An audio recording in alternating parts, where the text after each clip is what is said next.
Good morning. This is our daily lectionary readings for Tuesday, January 16th, 2024.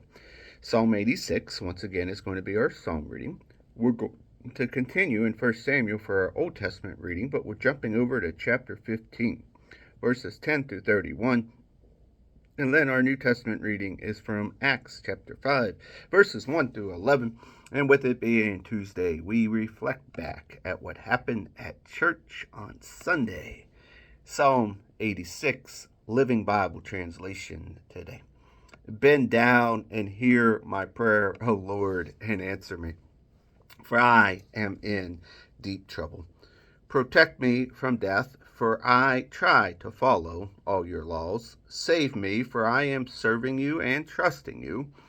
Be merciful, O God, for I am looking up to you in constant hope. Give me happiness, O Lord, for I only worship you. O Lord, you are so good and kind, so ready to forgive, so full of mercy for all who ask you aid. Listen closely to my prayer, O God. Hear my urgent cry. I will call to you whenever trouble strikes, and you will help me. Where among the heathen gods is there a God like you? Where are their miracles? All the nations, and you made each one, will come and bow before you, Lord, and praise your great and holy name. For you are great and do great miracles. You alone are God. Tell me where you want me to go, and I will go there. May every fiber of my being unite in reverence with your name. With all of my heart, I praise you. I will give glory to your name forever. For you love me so much. You are constantly so kind. You have rescued me from the deepest hell. O God, proud and insolent men defy me. Violent, godless men are trying to kill me.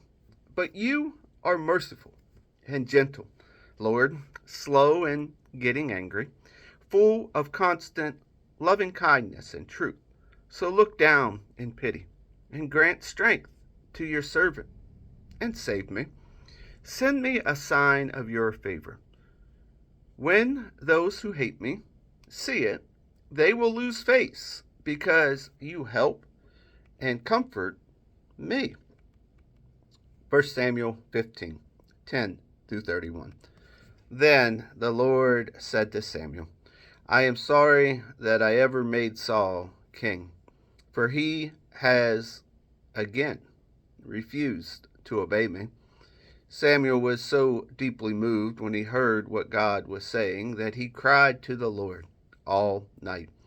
Early the next morning, he went out to find Saul. Someone said that he had gone to Mount Carmel to erect a monument to himself and had them gone on to Gilgal.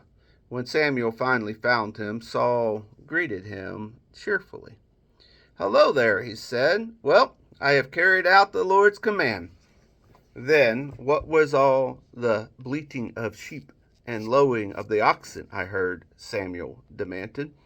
It's true that the army spared the best of the sheep and oxen, Saul admitted, but they are going to sacrifice them to the Lord your God, and we have destroyed everything else.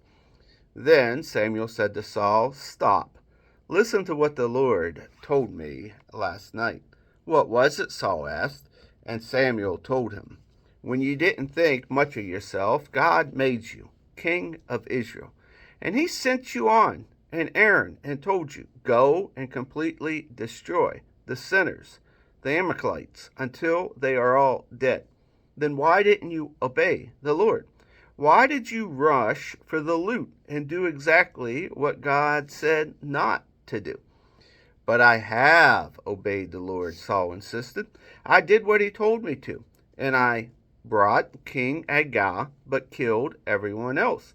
And it was only when my troops demanded it that I let them keep the best of the sheep and oxen and loot to sacrifice to the Lord.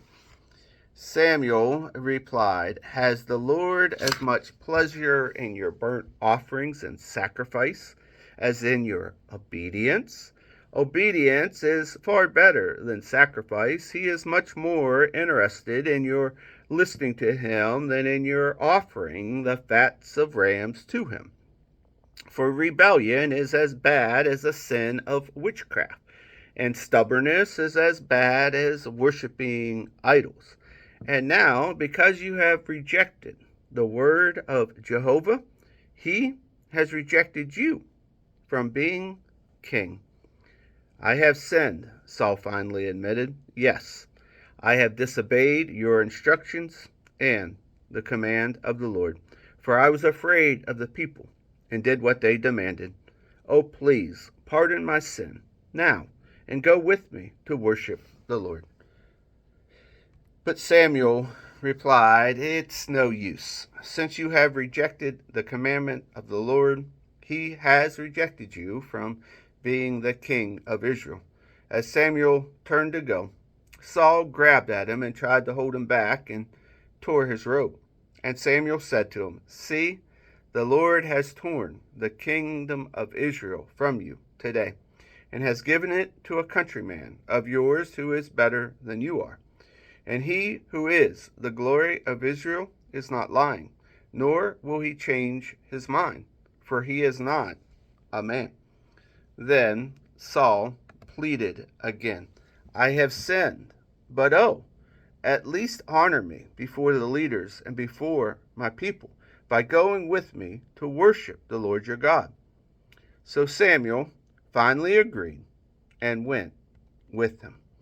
Our New Testament reading comes from Acts chapter 5, verses 1 through 11.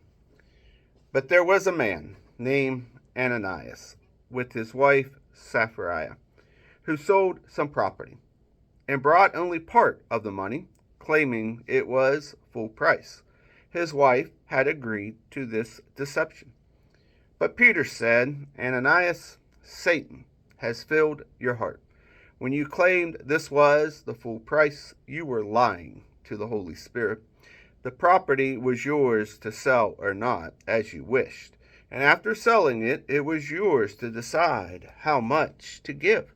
How could you do a thing like this? You weren't lying to us, but to God.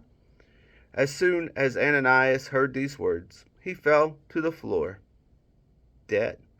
Everyone was terrified, and the younger men covered him with a sheet and took him out and buried him.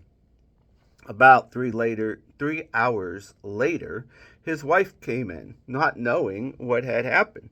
And Peter asked her, Did you people sell your land for such and such a price? Yes, she replied, we did. And Peter said, How could you and your husband even think of doing a thing like this, conspiring together to test the Spirit of God's ability to know what is going on? Just outside that door are the young men who buried your husband, and they now will carry you out too. Instantly, she fell to the floor, dead. And the young men came in, and seeing that she was dead, carried her out and buried her beside her husband. Terror gripped the entire church and all others who heard what happened. And here ends our readings for the day.